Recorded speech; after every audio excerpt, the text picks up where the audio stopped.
Vamos a empezar este audio por leer Mateo el capítulo 21 y los versos 17 al 22. Mateo el capítulo 21, los versos 17 a 22. Y dejándolos, salió fuera de la ciudad a Betania, y posó ahí. Por la mañana, volviendo a la ciudad, tuvo hambre. Y viendo una higuera cerca del camino, vino a ella, y no halló nada en ella, sino hojas solamente. Y le dijo: nunca jamás nazca de ti fruto. Y luego se secó la higuera. Viendo esto, los discípulos decían maravillados: ¿cómo es que se secó enseguida la higuera? Respondiendo Jesús les dijo: de cierto os digo, que si tuviereis fe, y no dudareis, no solo haréis esto de la higuera, sino que si a este monte dijeres: quítate y échate en el mar, será hecho. Y todo lo que pidiereis en oración, creyendo, lo recibiréis. Este pasaje contiene un milagro de juicio, pero sin embargo es una parábola o ilustración de una verdad. Fue el prefacio de sus siguientes tratos con los escribas y los fariseos. Los capítulos que siguen el capítulo 21 de Mateo contienen sus reprimendas más severas y claras a los escribas y fariseos. Los discípulos no preguntan por qué Jesús maldijo el árbol, solo cómo se secó enseguida. Se maravillaron de su poder con Dios, o mejor dicho, su poder como Dios. Jesús responde a su pregunta de cómo y no explica por qué maldijo la higuera. Pero veamos brevemente el por qué lo hizo, para que podamos entender mejor su respuesta en cuanto a cómo se secó enseguida el árbol. Como hombre, Jesús tenía hambre y necesitaba saciar esa hambre. Miró más adelante en el camino y vio una higuera que tenía muchas hojas y la apariencia de tener fruto. Al llegar a la higuera, descubrió que el árbol fue sin fruto. Jesús maldijo el árbol para que nunca más produjera fruto. Todas las cosas fueron creadas por Él y para su placer. Si no hubiera fruto para el Hijo de Dios, no habría fruto para nadie y el árbol se secó. Como el Hijo de Dios, Jesús vino a la nación de Israel y sus líderes como una higuera espiritual. Se jactaban de fruto espiritual para la gloria de Dios con sus abundantes hojas de ceremonias, rituales y legalidad. Pero Jesús descubrió que su arrogante legalidad no había producido el verdadero fruto de la santidad, la justicia y la obediencia. Su corazón estaba lejos de Dios. La nación y sus líderes de hipócritas serían juzgados. Jesús no encontró nada agradable o satisfactorio en los fariseos o saduceos. Leemos en Ezequiel el capítulo 15 y los versos 1 al 8 esta profecía del juicio de Jehová de su pueblo Israel. Ezequiel el capítulo 15 y los versos 1 al 8.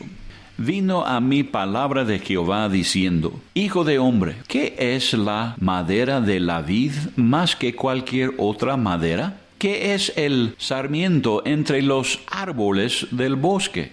¿Tomarán de ella madera para hacer alguna obra? ¿Tomarán de ella una estaca para colgar en ella alguna cosa? He aquí es puesta en el fuego para ser consumida. Sus dos extremos consumió el fuego, y la parte de en medio se quemó. ¿Servirá para obra alguna? He aquí que cuando estaba entera no servía para obra alguna, cuanto menos después que el fuego la hubiere consumido y fuere quemada. ¿Servirá más para obra alguna? Por tanto, así ha dicho Jehová el Señor: como la madera de la vid entre los árboles del bosque, la cual di al fuego para que la consumiese, así haré a los moradores de Jerusalén, y pondré mi rostro contra ellos. Aunque del fuego se escaparon, fuego los consumirá. Y sabréis que yo soy Jehová, cuando pusiere mi rostro contra ellos. Y convertiré la tierra en asolamiento, por cuanto cometieron prevaricación, dice Jehová el Señor. La madera de la vid tiene un solo propósito.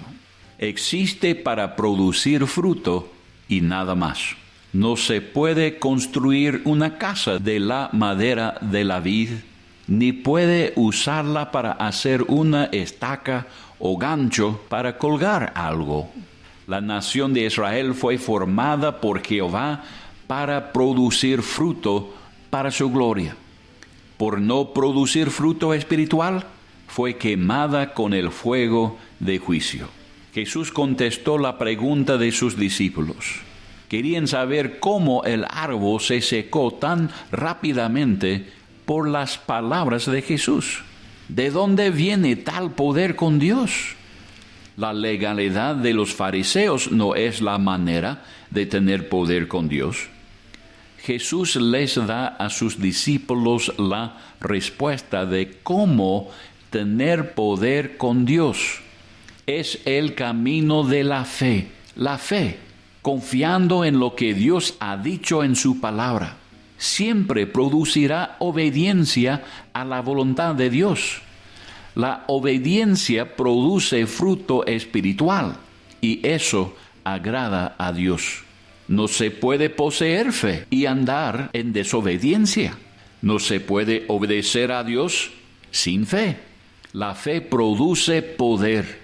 La fe nos da acceso al poder de Dios. Poder para hacer la voluntad de Dios.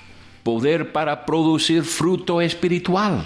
Poder para vivir piadosamente a pesar de todos los obstáculos. Leímos en el verso 22, y todo lo que pidiereis en oración, creyendo, lo recibiréis.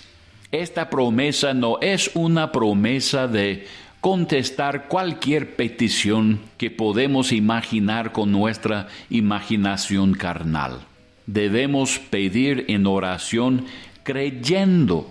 No se puede creer o tener fe en algo que Dios no ha prometido.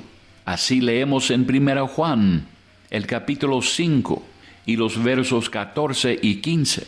1 Juan, el capítulo 5 y los versos 14 y 15. Y esta es la confianza que tenemos en Él, que si pedimos alguna cosa conforme a su voluntad, Él nos oye.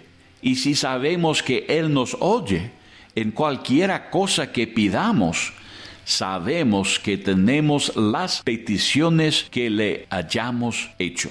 Yo quiero agradar al Señor en todo lo que hago. Si tengo fe en Él y en todo lo que Él ha logrado por mí en la cruz, andaré en obediencia por amor de Él, y mi vida estará llena de fruto espiritual. Mi deseo es que cuando Jesús me mira a mí, encuentre las virtudes que le agradan y lo que le es útil para su gloria. Podemos terminar por leer Cantares, el capítulo 4 y el verso 16.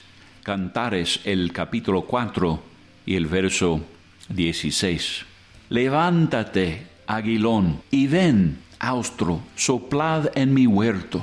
Despréndanse sus aromas. Venga mi amado a su huerto y coma de su dulce fruta. Es mi anhelo que la brisa del Espíritu Santo sople por mi vida para atraer a mi amado para que podamos disfrutar comunión dulce.